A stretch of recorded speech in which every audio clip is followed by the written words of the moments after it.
Nandito tayo para purihin ang Panginoon. So, nais ko lang po maghandog ng awitin bago ako mag-start. Amen.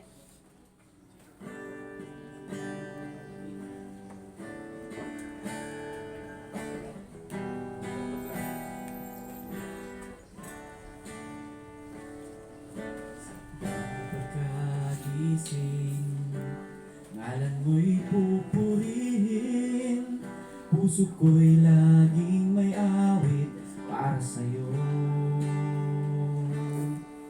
Lagi kong nararanasan katapatan mong walang hanggan, pag-ibig mo'y laging sariwa sa araw-araw.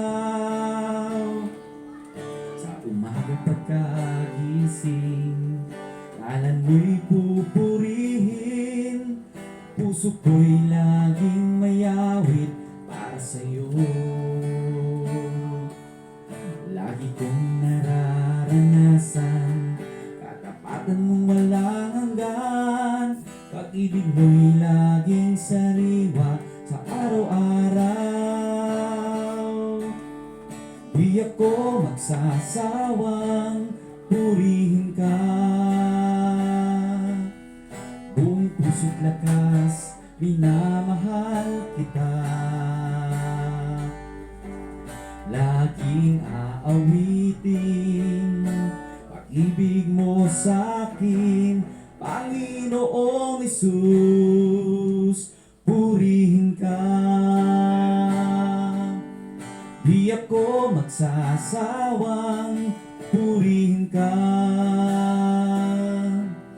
buong puso't lakas minamahal kita. Laging aawitin pag-ibig mo sa'kin, Panginoong Hesus, purihin ka.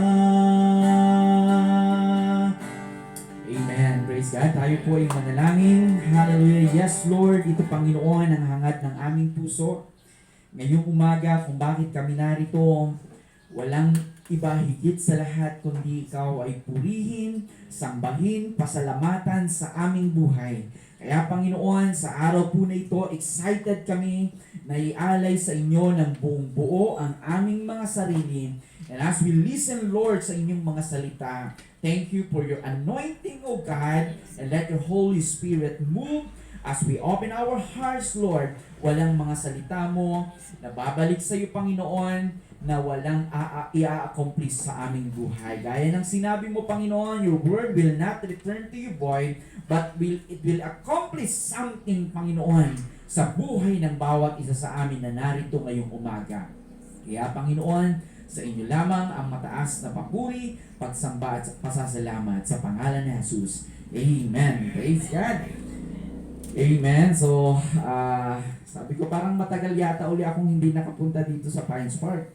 So, nung tinignan ko yung mga Sunday ng January, meron pala tayong 5th Sunday ng January, kaya medyo mahaba-haba. At kamuntik na rin hindi ako makapunta dito dahil yung sitwasyon nga natin dito na meron pang protocol. But praise God dahil alam ko po na may paraan ng Panginoon para na sa ganon ay muli tayo magkasama-sama. And of course, thank you kay Pastor Edgar for giving me always this opportunity. Thanks God dahil siya po yung patuloy na gumagawa ng paraan para po ay maibahagi po sa atin ang salita ng Panginoon. Amen? So, in Galatians chapter 5, verse 22 to 23, okay, ganito po yung pagkasabi niya dito. Yan. But the fruit of the Spirit is love, joy, peace, patience, kindness, goodness, faith, gentleness, self-control. Against such things, there is no law. Okay? So, lahat po ba tayo dito, kung i-rate natin yung sarili natin doon sa mga fruit of the Spirit na yan, ilan kaya dyan yung meron tayo? Ilan dito yung merong love? Oh, February pa tayo, love month pa, sabi nila. Ilan dito yung may joy? Okay, peace. Patient. Kindness. Goodness. Faith. Gentleness. Okay. Eto, self-control. Medyo alanganin yata, di ba? Okay, so siguro ilan sa atin, nakita natin yung sarili natin. Kung nirate natin yung sarili natin, sabi natin, pastor, nakalahati ko naman. Okay, kahit pa paano, out of 9, so naka 5 naman ako, o kaya naman 4.5. O yung iba sa atin siguro na perfect natin yan. Pero ang isang bagay na nakakatuwa, that those character traits ay hindi lang galing mula sa atin. It comes from the fruit of the Spirit. So, ito po yung pag-aaralan natin ngayong umaga. Nung naisulat po yung Book of Galatians, ito po ay sinulat ni Paul during his first missionary journey, okay, sa mga churches ng mga mananampalataya sa Galatia. At sinulat ni Paul ito, most especially, para i-rebuke yung dalawang extreme na teaching na lumalaganap during those time.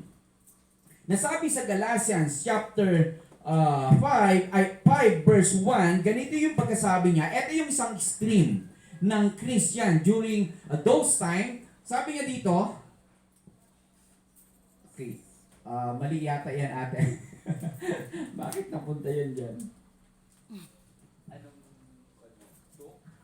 Okay, so sandali lang. Hindi ko yata na-copy yung in-edit ko. Andiyan pa yung USB. Wait lang po. Para hindi tayo. Ito yung pagkasabi niya dito sa Bible ko.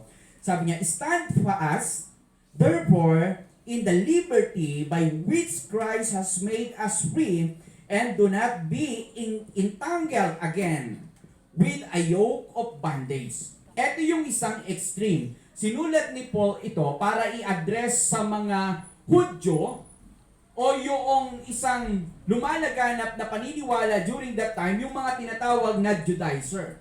Etong mga Judaizer, sila yung mga legalistic na kahit ikaw ay mananampalataya na, Kristiyano na, tumanggap kay Jesus Christ as Lord and personal Savior ng buhay mo, but yet, kailangan mo pa rin gawin kung ano yung law ni Moses, which is the Mosaic Law, yung yoke of bondage dito.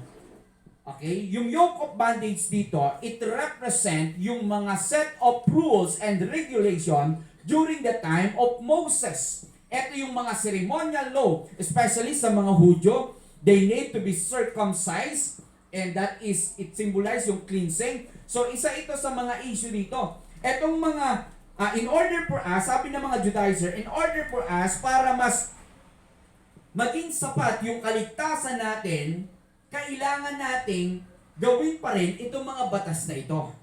Kaya nga, winarningan sila ni Paul nang sabi sa kanila, steadfast, therefore, in the liberty by which Christ has made us free. So sabi niya, tumayo kayo at manatiling malaya dahil kayo ay pinalaya na ng Panginoong Jesus. Pinalaya na tayo sa kasalanan. O wag mo nang ano yan.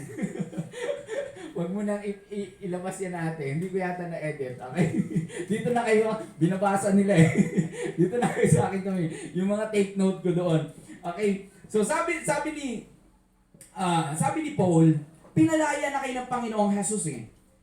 At sa pamagitan ng inyong pananampalataya at sa grace ng Panginoon, tinanggap niyo si Jesus Christ, ngayon ay kayo ligtas na. Pero ang tinuturo ng Judaizer, hindi pwede, kailangan nyo pa rin gawin itong law. Kailangan nyo pang gumawa ng mabuti, kailangan nyo pang magpa-circumcise, kailangan nyo pang gawin yung ceremonial law. Okay? So yan yung tinuturo ng Judaizer or ng tinatawag na legalistic. Okay, maraming tao, mananampalataya ang ngayon, parang iniisip nila, yung kaligtasan nila kulang kapag hindi sila gumawa ng kabutihan. Hello? Gusto ko lang linawin to. Maraming mga paniniwala ngayon na aramidin tayo daytoy nga ba nagtaparing mapantayo ijay pagarian ni Apo Diyos. May ganyang paniniwala. Kaya they are required talaga na gawin kung ano yung tradisyon na kasanayan at yung alam nila na bagay na mabuti kahit yung puso nila sa paggawa ng bagay na mabuti ay hindi tama. Okay? So kasi nga parang sa kanila tinuturo na kulang yung kaligtasan kapag walang ceremonial law. Okay, yung isang extreme naman dito na lumalaganap. And sa verse 13, sabi niya dito, okay, babasahin ko na lang. For you, brethren, have been called to liberty, only do not use liberty as an opportunity for the flesh, but through love, serve one another. Ito yung sabi ng Bible, na kayo naman, ang ginagawa kasi nung iba, basta ako ay ligtas na, tinanggap ko ang grace ng Panginoong Diyos, ako ngayon ay sigurado na pupunta sa langit, kaya okay na sa akin na mamuhay doon sa sinful nature or tinatawag na works of the flesh. Ito naman yung isang extreme. Ito yung mga tinatawag na licentious. Yung isa kanina, legalistic. In order for you to be saved, kailangan mo pa rin gumawa ng batas. Law of Moses. Ito namang isa, ngayong ako'y saved na, okay na sa akin, na ako ay mamuhay sa kasalanan o doon sa old sinful nature. Sila yung licentious na tinatawag.